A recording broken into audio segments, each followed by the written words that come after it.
Entonces ellas hacen un sello, se la torquea siempre con 2000, 2200 de torque.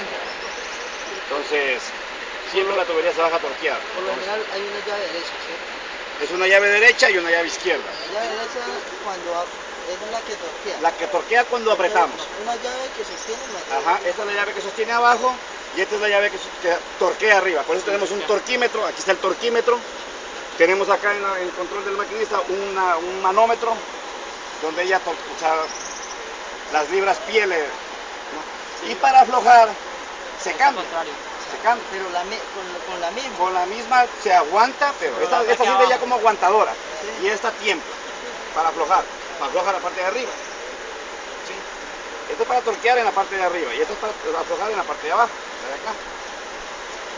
Este es el BOP.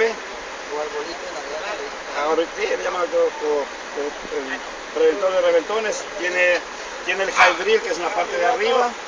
El drip ram, que está en el medio, y el pipe ram, que está en la parte de abajo.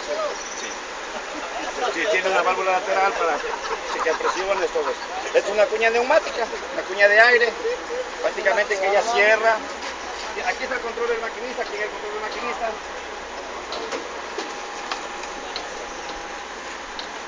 ¿Se apagaron? Mete la bomba, pues.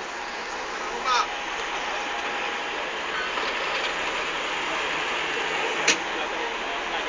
Esta es la bomba 1, que es lo que se usa para subir y bajar el winche, ¿no? Esta es la bomba 2. La tubería. Sí, entonces esta es la cuña. Sí. Esta es la que le da como... La que cierra, la que abarca los tubos. Centraliza. Ajá, y para que uno sienta el peso. Este es el manómetro que está